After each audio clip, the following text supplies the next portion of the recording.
E...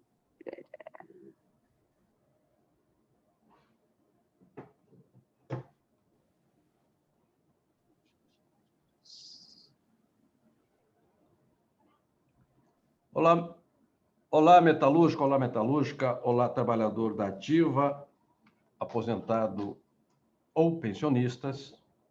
Aqui quem fala é João Franzin, jornalista do Sindicato dos Metalúrgicos de Guarulhos e região. Toda quinta, apesar das restrições, das dificuldades impostas pela pandemia, nós temos procurado fazer lives com assuntos relevantes para os trabalhadores, as trabalhadoras e para a sociedade. Na quinta-feira passada, nós falamos com a Roseli Lima, que é diretora do sindicato e também ela coordena o departamento feminino junto com a Raquel e a Márcia. O vídeo da Roseli, espontaneamente, já está com, né, há pouco tempo, estava com 1.281 visualizações. Legal. E vi que a Roseli teve um bom desempenho e que o assunto feminino é um assunto de interesse. Hoje nós vamos falar com uma dirigente experiente, jovem, mas experiente, metalúrgica também, de Osasco, e que tem um papel importante no sindicato, é vice-presidente, ela é da CNTM, já ocupa atualmente a Secretaria de Política para as Mulheres e Promoção Social em Osasco, foi presidente do DIEESE, portanto, tem muitos predicados. É a Mônica Lourenço Veloso. Tudo bem com você, Mônica? Tudo bem, Franzin. Obrigada pelo convite, viu? Mônica, eu vi que você é filha de metalúrgico e você se inspira muito na tua mãe, na dona Josefa. Isso. E teu pai fazia o que na metalurgia e por que tua mãe te inspira? Então, Franzin, primeiro eu queria, né, mandar um super abraço forte aí, solidário, carinhoso e fraterno aos meus companheiros e companheiras da família metalúrgica de Guarulhos e região, né? A agência, que está sempre fazendo programação legal de temas importantes, e a todos os internautas que estão aí acompanhando hoje. Meu pai era metalúrgico, ferramenteiro, e, bom, fez Senai, essas coisas todas, e trabalhou em grandes empresas aqui da nossa cidade, né? Eu moro em Osasco, eu sou uma osasquense de nascença, e meu pai, a vida toda, foi metalúrgico, né? E a minha mãe também foi, depois que os filhos cresceram, e entre as crises, né, que acabaram tendo no nosso país, minha mãe voltou para o mercado de trabalho e também foi ser operária de empresa metalúrgica. E tanto meu pai quanto minha mãe eram pessoas que conversavam e discutiam sobre essas questões, né? E meu pai era um homem negro, forte, gostava de esporte, gostava de música e tinha essa profissão, né, como parte daquilo para apoiar e sustentar a família. E naquela época, né, Franzinho, ser metalúrgico era um orgulho, né? Era uma profissão que trazia não só uma capacidade organizativa, mas era bem remunerada. Sim. Né? Então, aqui costumava-se dizer que quem tinha, por exemplo, carteira assinada na antiga empresa Cobrasma, chegava nas lojas aqui do nosso calçadão, comprava as coisas só com a carteira, né? Não precisava apresentar mais nada. Então, foi uma empresa que fez parte, por muito tempo, da composição do desenvolvimento econômico aqui da cidade e da região oeste, aqui, né? Especialmente nesse trecho que a gente está. E a minha mãe, como uma boa nordestina, ela teve 5 filhos, né? E todos os filhos são pessoas ligadas a alguma área de trabalho. Eu acabei ficando mais ligada ao setor da indústria, né? E sempre foi uma mulher que lutou pelos seus direitos, né? Que participou dos processos de organização e nos apoiou, né? E me apoiou muito quando eu tomo a decisão do convite, né? De participar do movimento sindical e iniciar, né? A minha jornada nessa categoria. Perfeito. Então, Importante o que disse a Mônica. Olha a importância da indústria e de um parque industrial bem organizado. O trabalhador tinha registro de carteira, ele tinha crédito, né? exatamente. Eu morava em Americana, num bairro chamado Cidade Jardim, que eu vim da zona rural. Meu pai foi morar num bairro que parecia ser a roça, então não tinha asfalto, não tinha nada. Mas na rua da minha casa morava um senhor e um filho adolescente, que o pai trabalhava na Bosch, em Campinas, e o filho trabalhava na Bosch também como aprendiz. Eles eram as únicas pessoas da rua que tinham carro. Você vê que o metalúrgico ele dispunha de uma condição mais ou menos de classe média para aqueles começos dos anos 70. Porque a indústria é quem paga os melhores salários, a indústria desenvolvida que agrega tecnologia, conhecimento, mão de obra qualificada e tudo de bom para um país. Mas, Mônica, vamos falar um pouco sobre a questão das mulheres, já que nós estamos em março, que é Março Mulher, e aqui na agência nós estamos chamando de Março Mulher Vacina, e o dia 8 de março é o Dia Internacional da Mulher. Então, eu queria saber, no âmbito da força sindical, o que vocês promoveram, ou no âmbito do sindicato que vocês promoveram, e qual tem sido a orientação de ações, tanto do sindicato quanto da força, para estes 20 dias que nos restam de março, já que o março termina no dia 31.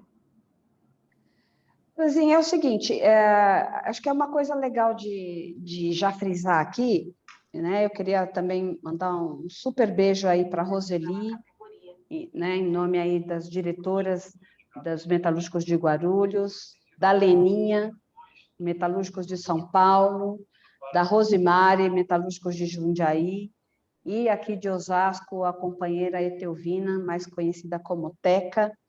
E por que eu estou falando dessas companheiras? Porque houve uma iniciativa dessas companheiras de criar uma articulação entre os sindicatos dessas cidades para promover uma troca de experiências e de diálogo entre as diretoras, né? As mulheres que estão compondo essas diretorias, porque foram sindicatos que acabaram, inclusive, de ter renovação, né? Em suas diretorias. Jundiaí, por exemplo, hoje tem 7 mulheres na diretoria, né? Então, é uma coisa que avança. Osasco manteve 5, São Paulo tem 6, né? Guarulhos também acho que são 3, que tem, ou 4. Então, assim, a gente vai expandindo essa capacidade de interlocução das dirigentes, né? Estou falando dentro da indústria, e nós temos outros sindicatos da nossa federação e da nossa confederação, que também vem avançando dentro dessa estratégia. E aí, qual que era a ideia? Claro, no mês de março, a gente poder trocar essas ideias, né? E a gente tem desenvolvido, desde janeiro, né, alguns diálogos e oficinas que estão dando tratamento com essas companheiras, né? Via tudo online, né? A gente não foi possível ainda fazer o encontro presencial devido à questão do distanciamento. A Força Sindical tem uma atividade que está programada ao final do mês.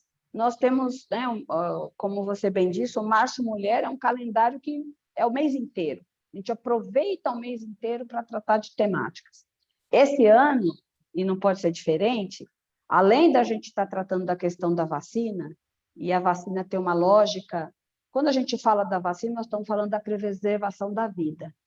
Mas vamos olhar que a pandemia ela está matando pela condição da contaminação e ela está matando pela condição da miserabilidade e da desigualdade social que o impacto do desemprego tem trazido para as famílias brasileiras, e a gente sabe que são o recorte de gênero, aí mulheres e mulheres negras são as que estão passando os piores perrengues em relação a esses impactos sociais. Então, Esse debate, Franzinho, ele passa também por uma situação que se agrava muito fortemente desde, né, do início lamentável da pandemia, que é a violência doméstica, né? Então, assim, esses temas, desemprego, né, o impacto da desigualdade e a falta de programas sociais e de proteção, né, que dê as condições para as famílias brasileiras ultrapassarem essa situação da pandemia, ela recai diretamente na vida das mulheres. Cai de todos os brasileiros, homens e mulheres, mas das mulheres muito mais, né? Então, essas são as temáticas que a gente está trazendo para esse período do mês de março. Perfeito. Mônica, eu quero já registrar aqui muitas pessoas nos acompanhando, a Márcia Aquino, Roseli Lima, Rodolfo Viana, que é economista amigo nosso, do Diese, a Roseli diz que é um prazer tê-la aqui como co-irmã metalúrgica, Raquel também manda um abraço, e que aí a Roseli já faz uma pergunta, gostaria que você falasse para todas as mulheres da importância da participação feminina na política. A Rosimério Prado, boa tarde a todos que estão acompanhando a live da Mônica, e assim por diante. Aí eu vou entrar aqui em outro canal depois para ver como é que estão as manifestações por lá. Então, vamos seguir mais um pouco sobre a questão feminina, e aí você responde a pergunta da Roseli sobre a participação feminina na política. Legal. Ô, Mônica, é claro, a Yoko Ono, né, que é artista plástica, casada com o John Lennon, ela tem uma frase que ela fala em inglês, mas fala em português. Fala assim, a mulher é o negro do mundo. Só que ela não usa a palavra negro, usa Niger, que Niger é um insulto para o negro americano, porque chamar de crioulo lá é um tapa na cara. Então, é claro que a mulher ela é oprimida no mundo inteiro. A condição da mulher é uma condição que tende a ser inferior à dos homens, economicamente, na política, condição social, etc. Raros países têm igualdade, talvez a Islândia, mais uns 4 ou 5, né? Nos países pobres, o problema da mulher é o problema da mulher e o problema da pobreza, junto. Então, eu queria saber se essa questão da violência, que aumentou na pandemia, está ligada a uma espécie de condição de terceiro mundo em que o Brasil vive. Se é por causa da ignorância, se é por causa da ausência do Estado, se é por causa da miséria, se é por causa da desagregação familiar. Por que isso acontece? E como é que deve enfrentar?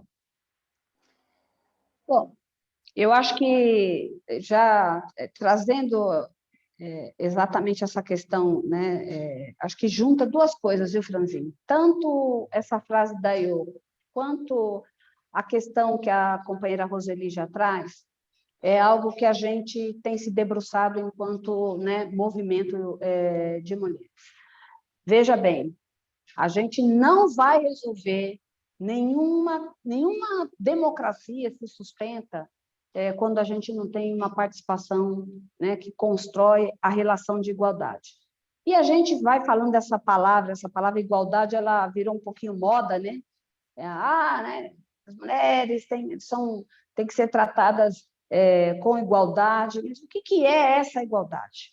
Quando a gente vê as disparidades daquilo que é a representatividade, né? Então, quando a gente fala hoje da nossa igualdade, nós estamos falando da representatividade, né? O Brasil, ele é um dos piores países em respeito aos direitos políticos das mulheres e a paridade de gênero nas discussões da política, né, como um todo. O PNUD e a ONU, eles pontuam os países dentro dessas classificações, e aí, numa pontuação de 100, o Brasil está em 39,5, né, na paridade de política que calcula esse estudo. Ou seja, dentro dos países latinos, de 11 países, nós somos o 9º lugar, né? E por quê? Porque a gente não vê essa representatividade das mulheres nos espaços de poder.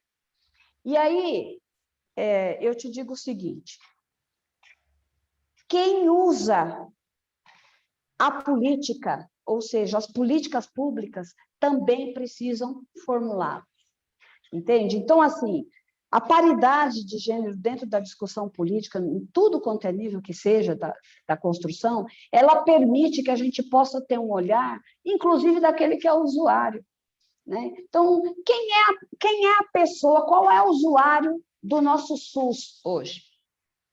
É a mulher da periferia, a mulher negra, é aquela que tem baixo salário ou está na informalidade, não paga convênio, não tem condições, se utiliza de toda a rede de proteção social, que deveria ser a creche, que deveria ser a escola integral, que a gente não tem, ou deveria ser, né, o SUS.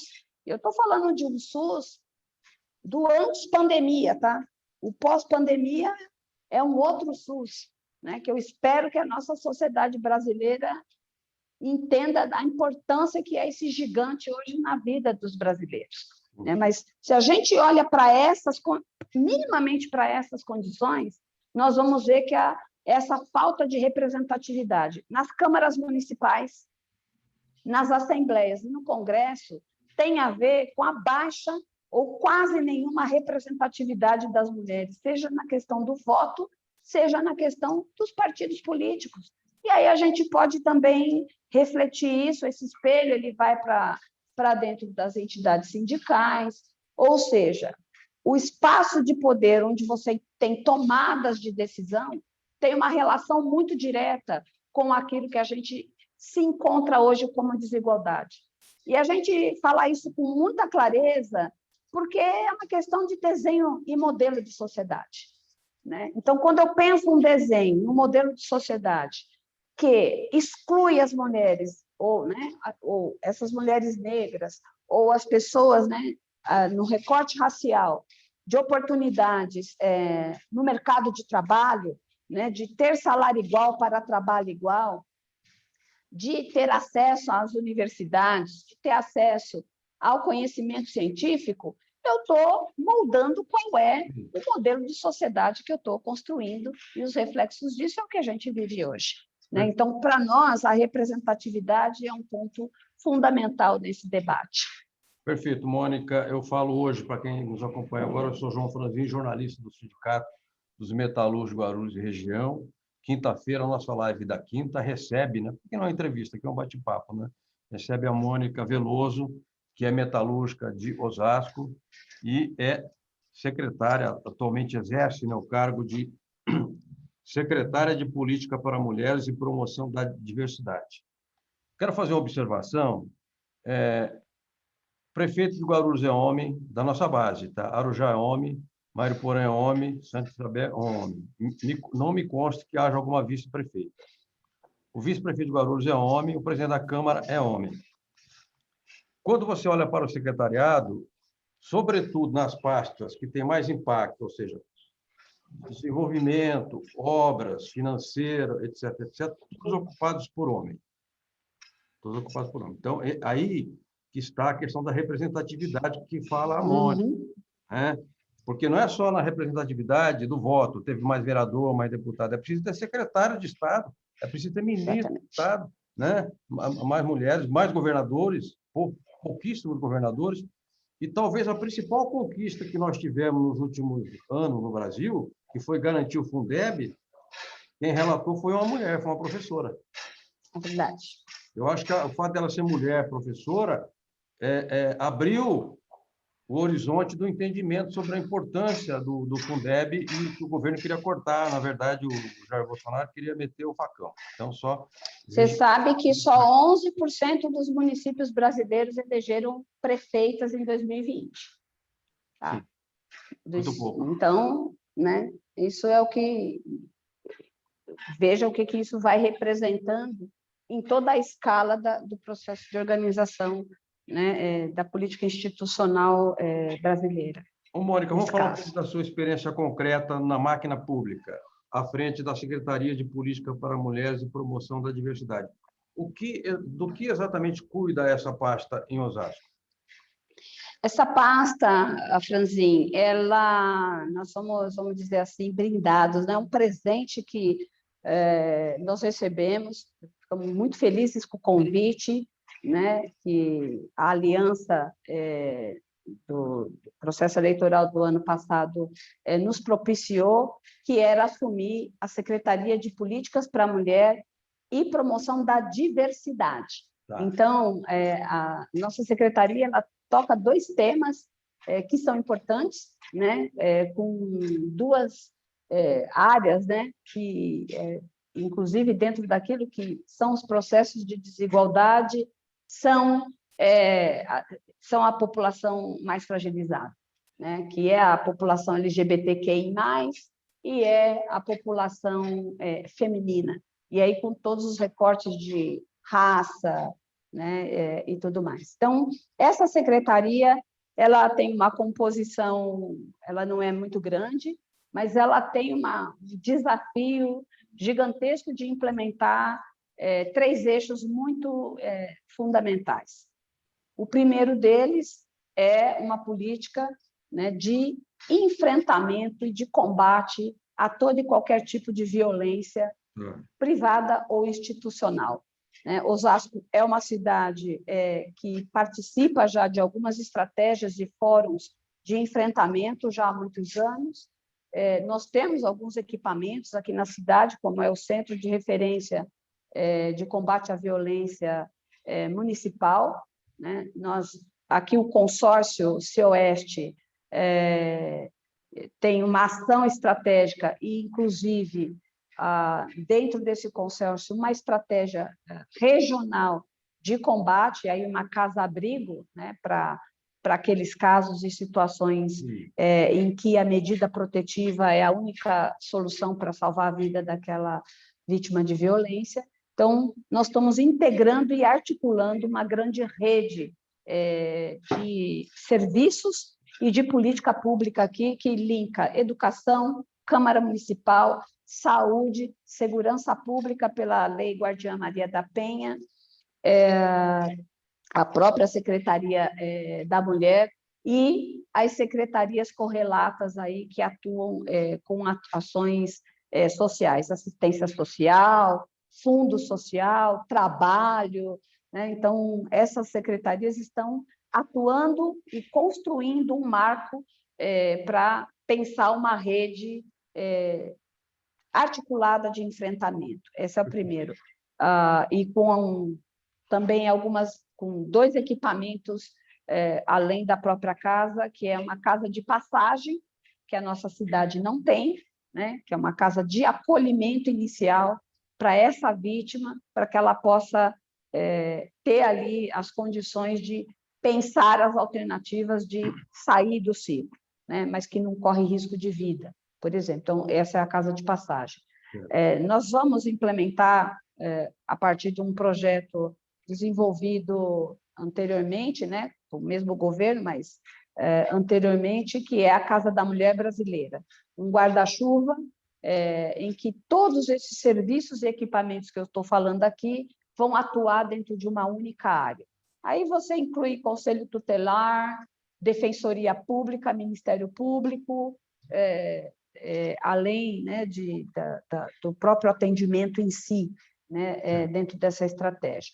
A segunda, tão importante quanto, é aquilo que constrói a emancipação econômica, né, e social dessas mulheres através de projetos de desenvolvimento de trabalho e renda. Então, foi uma área da qual eu já tive a oportunidade, há mais de 4 anos atrás, de trabalhar, né, de executar aqui, pensando nessa emancipação econômica, e não, claro, não só para mulheres vítimas de violência, mas para todas as vulnerabilidades do ponto de vista de inserção no mercado de trabalho, ou do empreendedorismo, ou da economia solidária e economia criativa. Perfeito. E a terceira, não menos importante, é o protagonismo, né? Protagonismo social e representatividade é uma ideia nova, né, de construção, em que a gente vai para os territórios atuar e articular as mulheres nos seus territórios sociais. Perfeito. Olha, o Everaldo dos Santos nos manda um abraço. O tema merece um olhar de uma mulher empoderada como você, ele diz. E aqui, Leonice Silva, manda um abraço a todos, a você, Mônica. E eu queria fazer uma pergunta bastante assim, simples. A pasta que a Mônica dirige na Prefeitura de Osasco trata basicamente com pessoas pobres e excluídas, né? Porque quem tem a classe média está com seu carro, ar-condicionado, etc., não vai parar em frente à Secretaria de Política para Mulheres e Promoção da Diversidade para procurar. Eventualmente pode acontecer isso. Então, eu queria saber, Mônica, se o fim do auxílio emergencial de 600 já impactou esse público, se você tem sentido isso na Secretaria. Porque, para que todos saibam, até dezembro, nós garantimos um pagamento de auxílio emergencial para os pobres, milhões de pobres, de R$ 600. Chegou em dezembro, o ilustre presidente da República cortou esse benefício. Nós já estamos hoje no dia 11 de março, então as pessoas não receberam nem em janeiro e nem em fevereiro. Esses 2 meses, você já sentiu algum impacto ou não deu para mensurar ainda?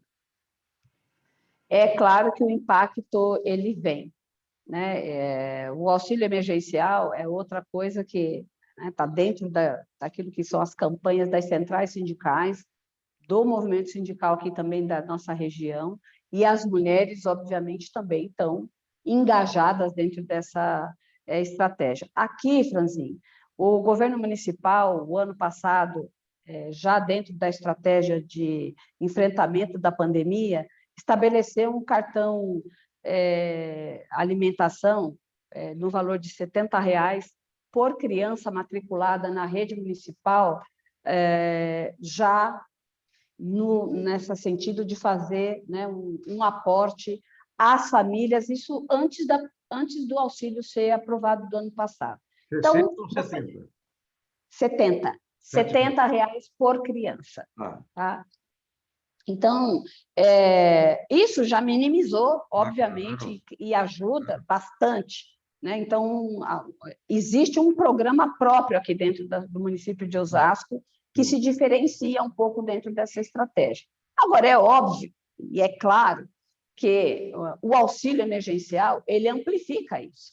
Né? Ele dá as condições de você ter, não é só a alimentação garantida, mas as outras questões que envolvem, né, o cuidado da família, particularmente no momento da pandemia, também estarem garantidos. Então, ainda que você tenha razão de que secretarias dessa natureza, com esse tipo de recorte transversal, tenham um olhar para a população mais vulnerável, mas engana-se quem pensa que as mulheres de classe média hoje não vivam ou não tenham também as mesmas angústias e os mesmos problemas que enfrentam as mulheres pobres e miseráveis. Aliás, é bom que se diga que essas mulheres onde fica mais clara ainda a lei do silêncio, né? Porque aquela coisa de não denunciar, de não expor, faz com que ela sofra outros tipos de situações de violência que a gente tem que procurar também quebrar. Né? Então, essa mulher classe média, ela também tem tanto direito e ter toda a sua identidade, né, preservada, para que ela também tenha o acesso a uma política pública que dê um suporte a ela. Perfeito. Nos pergunta aqui a Márcia, como podemos aplicar a representatividade da mulher no ambiente metalúrgico? É possível? Olha, bela pergunta. É uma bela pergunta da Márcia. Eu acho que não é só possível, como deve ser feito. É claro que a gente precisa observar algumas coisas, né, Márcia?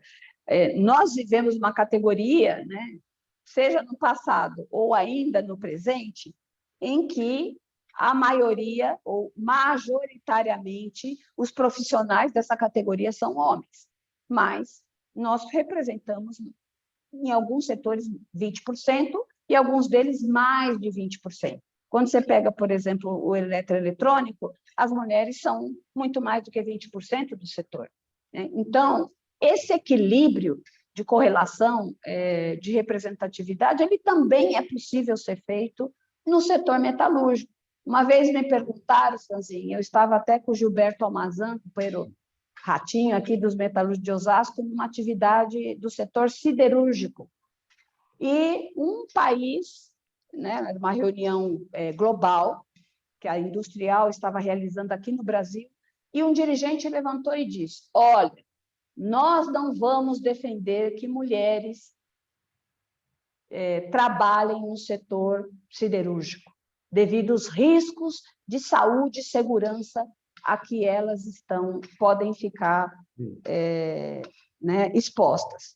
Aí as mulheres se levantaram e falaram: escuta, porque a nossa defesa era o quê? É uma campanha para que a indústria também absorva a mão de obra feminina, que está qualificada para executar.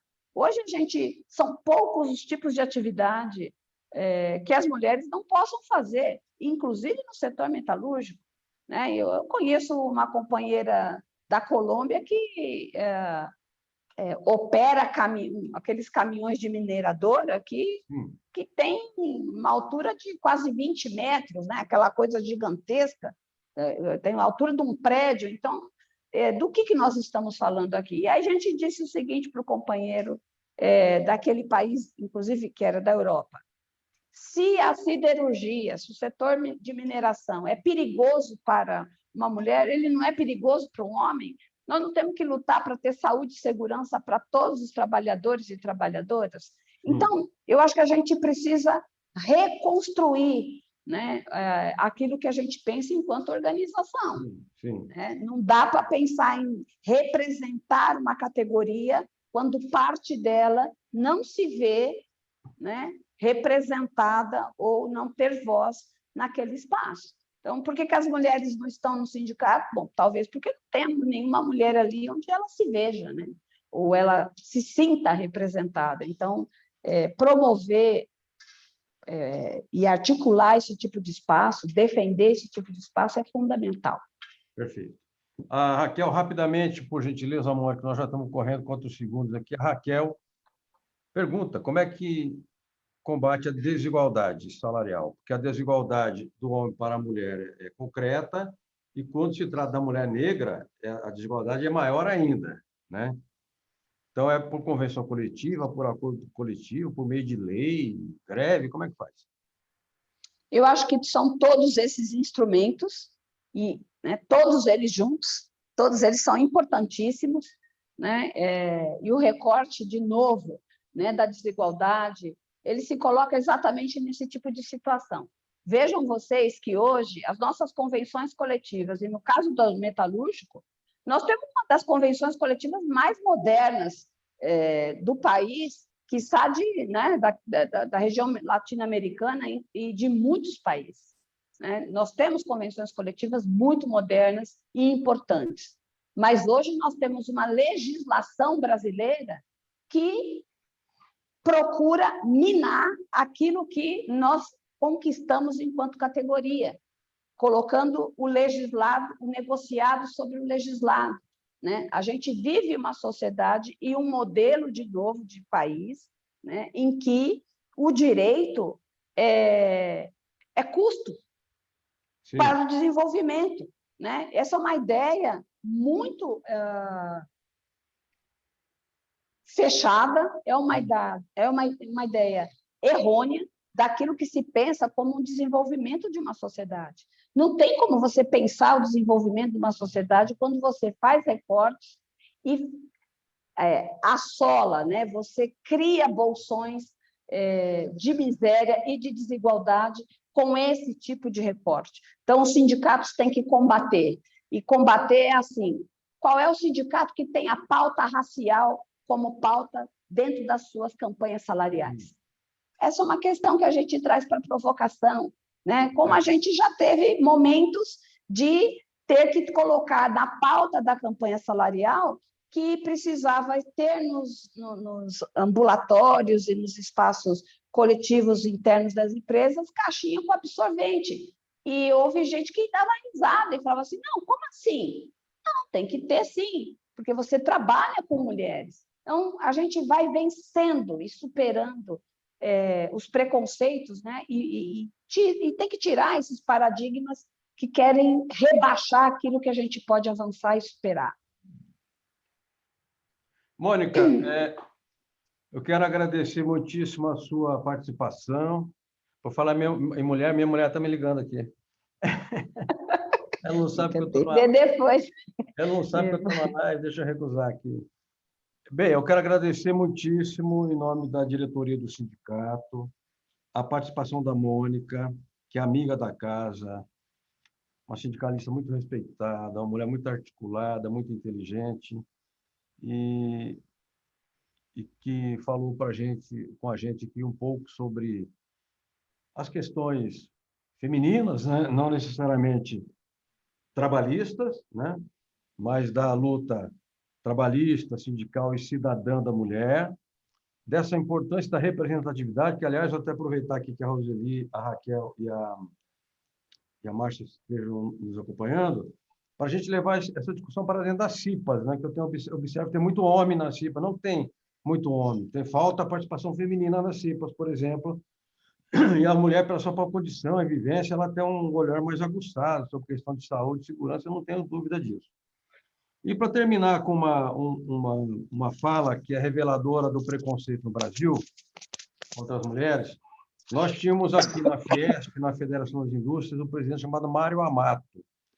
Durante muitos anos presidiu a Fiesp.